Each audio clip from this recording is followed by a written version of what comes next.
Hey everyone! Today, we're not going to talk about frame rates, texture resolutions, or how hard the bosses are. Instead, we're diving into something much more subtle, yet tangible. Those moments where the world outside just melts away, and you find yourself practically smelling the rain on the screen or feeling the chill of a concrete bunker. Atmosphere. It's that something that turns a bunch of code into a personal experience you'll remember for years. It's when you aren't just clearing a level, but actually living in another world. So, get comfortable, dim the lights, and let's take a journey through the most atmospheric worlds the industry has ever created.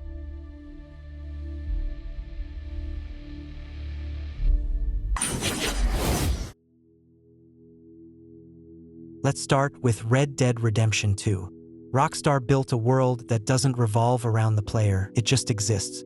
You can just stand on a porch and watch the morning mist roll off the mountains, or see raindrops beat up on Arthur's leather jacket. In this game, the air feels thick and real. Every creak of the saddle and every distant wolf howl makes you feel the loneliness of a dying era in the Wild West deep in your bones. But the real magic is in the details most people won't even notice. The way the light shifts based on the humidity, or how Arthur's breath hitches in the cold. It all serves one purpose: to make you forget you're holding a controller. It's a melancholy, slow burn, and incredibly beautiful story about a world changing too fast and a man trying to find some kind of meaning in the chaos.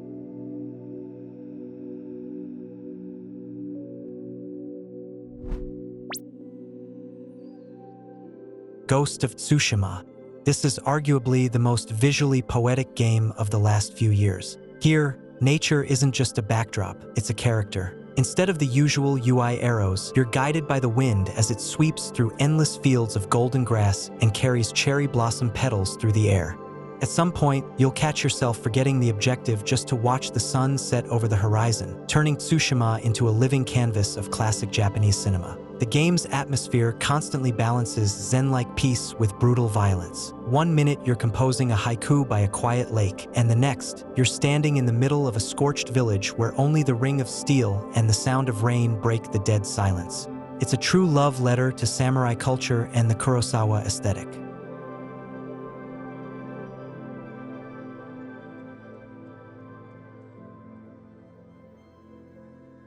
The Last of Us.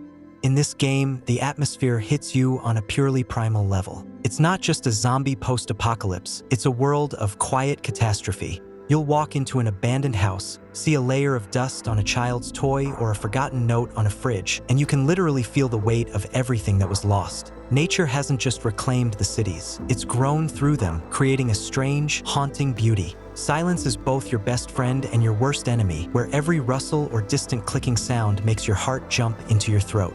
But what matters most is the emotional backdrop. The music hits the mark every time, highlighting the sense of hopelessness while keeping a flicker of hope alive. The atmosphere of The Last of Us is the smell of damp concrete, rust, and forest, mixed with the raw honesty of the characters' relationships. It's a game about holding onto your humanity when the world around you stopped being human a long time ago.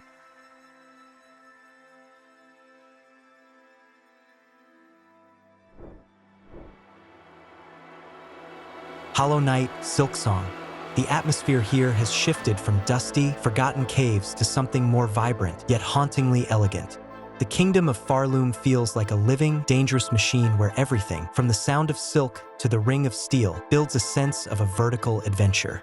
Hornet moves much faster than the knight, and that dynamic sets the tone. You aren't just exploring this world, you're piercing through it, feeling like both the hunter and the prey in this massive, shining world. The magic of Silksong lies in its audio and visual style. Christopher Larkin has worked his magic again. The music is grander, sharper, and more violin-heavy, perfectly matching Hornet's character. You can practically feel the heat from the fires and the stickiness of the webs. Despite its beauty, Farloom is a place that wants to eat you alive, and it's that mix of danger and extreme aesthetics that makes the atmosphere so magnetic.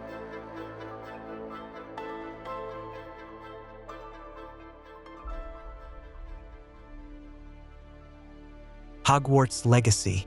For anyone who ever dreamed of getting that letter by Owl, Hogwarts Legacy is a straight-up portal to your childhood. The atmosphere is built on pure coziness and a sense of mystery waiting around every corner. When you walk into the Great Hall and see the floating candles or hear the familiar hum of students, the real world just stops existing.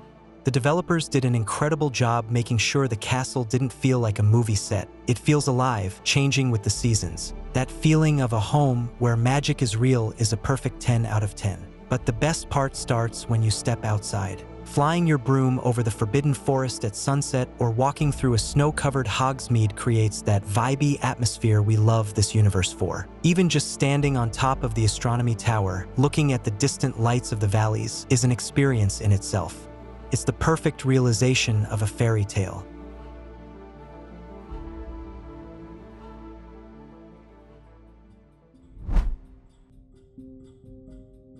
REANIMAL. If you thought Little Nightmares was unsettling, REANIMAL takes that anxiety to a whole new level. The creators decided to dig even deeper into our childhood fears, creating an atmosphere that feels truly grotesque and painful.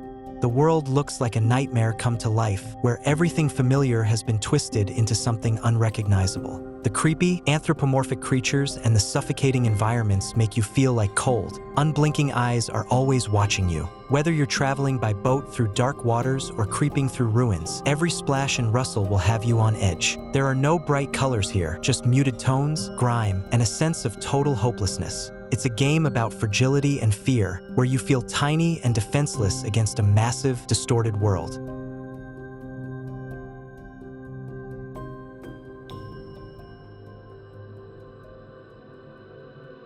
Silent Hill 2. Silent Hill 2 is a game that can literally weigh you down with its atmosphere. The fog here isn't just a technical trick, it's like a living thing that cuts you off from reality, leaving you alone with your own thoughts. As you walk down those deserted streets, the static crackle of the radio is honestly scarier than any monster. It's an atmosphere of thick, heavy guilt and melancholy, where every rusty fence and boarded-up window feels like it's screaming about some horror that happened years ago. The real beauty of Silent Hill 2 is how uncomfortable it makes you feel. Stepping into the other world, as the walls start bleeding and rusting over, feels like a literal descent into hell. But this isn't some cheap jump-scare horror, it's subtle psychological torture. The sounds of footsteps overhead, the strange shadows in the corners, and Akira Yamaoka's haunting score make it feel like the city itself is watching you, dragging your deepest fears into the light.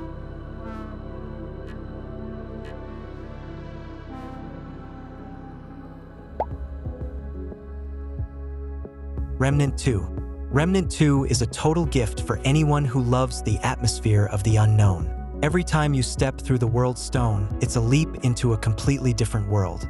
1 minute you're in a Victorian London overrun by a mad mob, and 30 minutes later, you're standing in the futuristic ruins of a dead planet in deep space. The vibe is constantly shifting from gothic horror to surreal fantasy. But what ties it all together is the feeling that you're exploring the remains of great civilizations that fell to something ancient and inexplicable. The sense of scale here is incredible. The developers are masters at making you feel small. Whether you're standing before a massive, pulsing tree or staring at giant alien machinery, you feel like a tiny speck in the multiverse.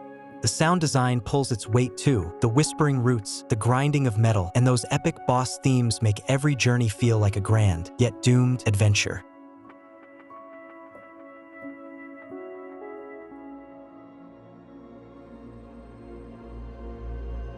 Star Wars Outlaws.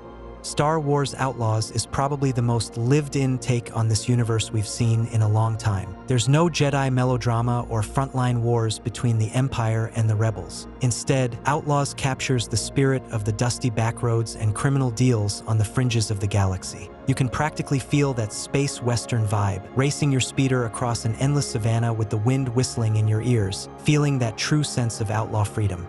Every planet and every city looks like people and aliens have actually lived there for decades. The smell of burnt oil in the workshops, the busy markets with weird goods, and the cold neon glow in the big cities perfectly capture that original trilogy vibe. In Outlaws, you aren't saving the galaxy, you're just surviving in it. That grounded, low-tech sci-fi style makes exploring the world incredibly easy to get lost in.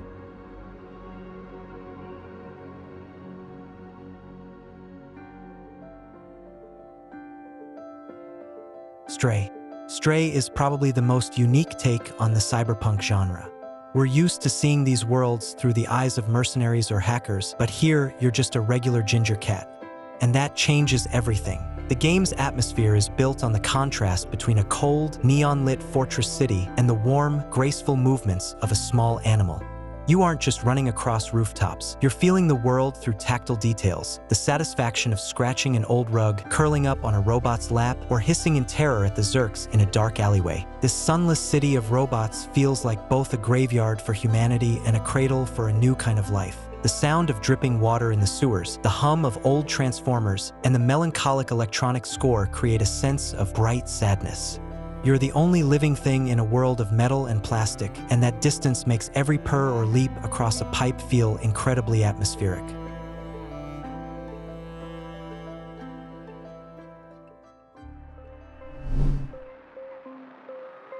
Detroit, Become Human. In Detroit, Become Human, the atmosphere is heavy with the tension of an approaching storm. This is a world of sterile, high-tech perfection where a social powder keg is hiding just behind the glass facades and clean streets. The developers nailed the feeling of an uncomfortable tomorrow, from clinically white corporate offices to the grimy, rain-soaked alleys where androids wait for their fate. You can practically feel the cold, detached glint of glass and steel that's about to shatter at the first spark of revolution. But the real magic is in the details and the music, which sounds different for each of the three protagonists. For Connor, it's cold, analytical ambient. For Marcus, it's grand, heavy strings. And for Kara, it's fragile, tender melodies. The constant rain on the streets of Detroit, the blue glow of LEDs, and the android faces that look more human than the people themselves create an incredibly dense atmosphere.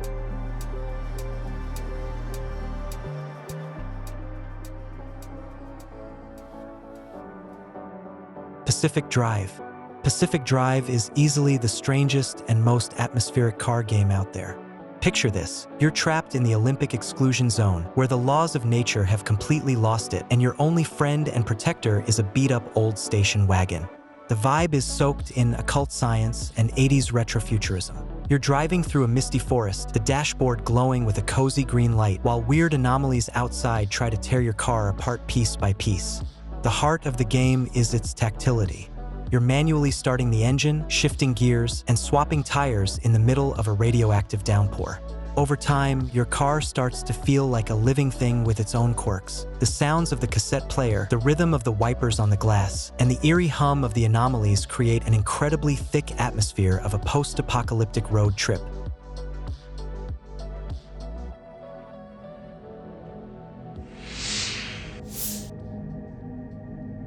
Scorn. This is easily the most unsettling and visually shocking game on the list. Scorn is basically H.R. Giger's nightmares brought to life. The atmosphere here is built entirely through total silence and extreme biomechanical body horror. You find yourself in a world where everything, and I mean everything, is made of flesh, bone, and metal. Walls breathe, doors pulse, and machines literally demand your blood to function. It's not just a horror game, it's an immersion into a twisted, sickly civilization that died out long ago, leaving behind nothing but cold, labyrinthine corridors. In Scorn, you don't just feel like a stranger, you feel like an unwelcome microbe in someone else's body. There are no hints or tutorials here. You're left completely to your own devices in this kingdom of flesh. It's an incredibly heavy, visceral, and visually flawless atmosphere that manages to be disgusting and mesmerizing all at the same time.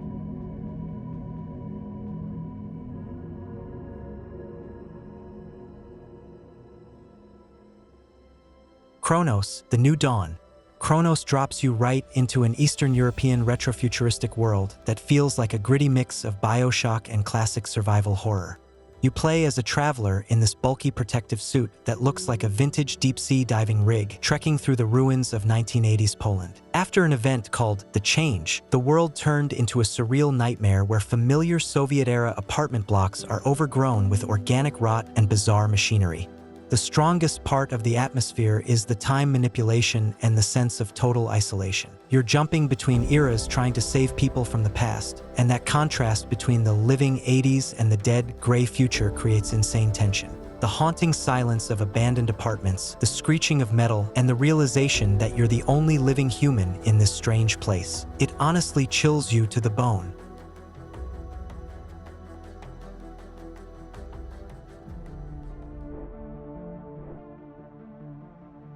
Hell Is Us. Here, there are no maps, no quest markers, and zero hints. It's just you versus a world that survived a mysterious cataclysm. The atmosphere is soaked in folk horror and surrealism. Imagine a civil war that's been interrupted by something ancient and unexplained. Empty villages, shattered landscapes, and these eerie white entities that look like something out of a nightmare. It all makes you feel like you've wandered into a fever dream you can't wake up from. You don't explore because a quest log told you to. You do it because you're genuinely fascinated and terrified to find out what the hell is actually going on. That contrast between modern tech, like your drone assistant, and the ancient swords you use to fight off monsters creates a style that's unlike anything else.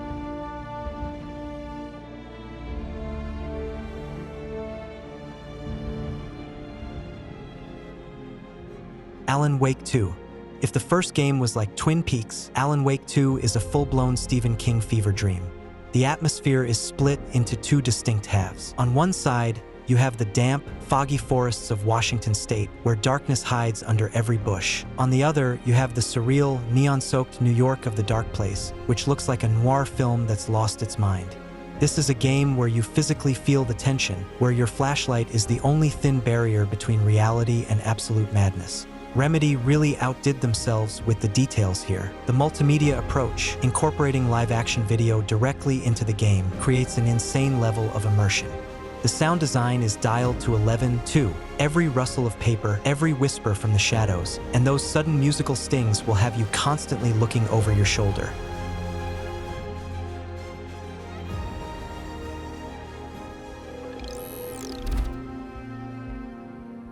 Routine. Routine is a nightmare come true for anyone who loves the aesthetic of 80s sci-fi but is terrified of being alone on a deserted moon base. The atmosphere is built on a low-tech future. Forget sleek holograms. Here it's all beige plastic, chunky buttons, flickering monitors, and cassette interfaces.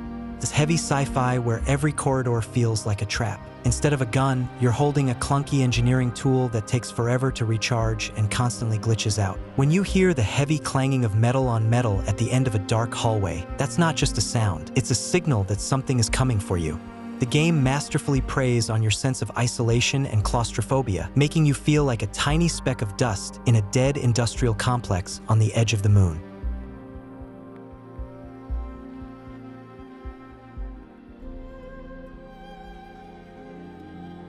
Silent Hill F. This is easily the most unique and visually stunning take on this iconic series. We're used to the rust and fog of small-town America, but this time we're transported to 1960s Japan. And trust me, it's terrifying. The atmosphere is built on the sharp contrast between traditional Japanese beauty and sickening biological horror. Instead of the usual decay, you get these beautiful yet haunting red flowers and fungal growths literally sprouting through people and buildings. The script is penned by a master of psychological thrillers, and you can feel it in every frame. The vibe is soaked in Japanese folklore, the smell of summer rain, and an overwhelming sense of impending tragedy. It's not your classic Silent Hill. It's something new, something more subtle, but it taps into a deep, primal fear.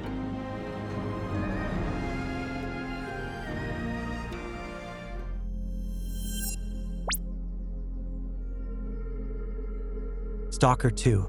The zone here isn't just a backdrop, it's a massive, living, and incredibly aggressive organism. Unreal Engine 5 has pulled off something of a miracle. You can practically smell the damp earth and the radiation through your monitor. It's an atmosphere of beautiful decay, where abandoned labs and houses look like monuments slowly being ground into dust by nature and anomalies. You can spend 10 minutes walking through an empty field, hearing nothing but the crunch of sticks under your boots and the distant echo of an emission, and it'll keep you more on edge than any action movie. You find a campfire with a few fellow stalkers, listening to their stories and the sound of a guitar, and that contrast between the lethal danger outside and the fragile coziness of the fire creates that one-of-a-kind vibe. It's a game about surviving in a place where you aren't welcome, where you're just a guest, and every step could be your last.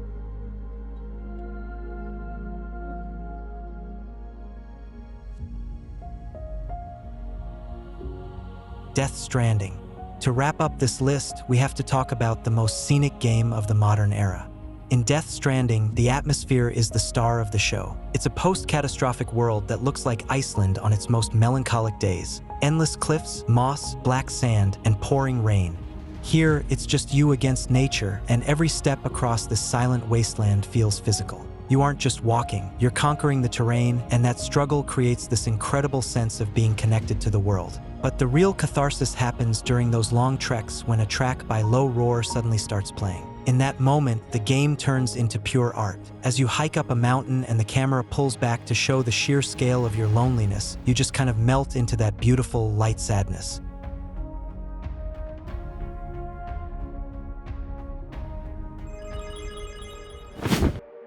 That's it for the list, but honestly, we could go on forever. The beauty of Atmosphere is that it's subjective, it's different for everyone. So, which game made you forget about the real world? Where are you willing to just wander for hours, taking in the sights or listening to the ambient track? Let me know in the comments. I'd love to hear your thoughts. Thanks for watching until the end. The Image Game channel was with you. Have a nice day.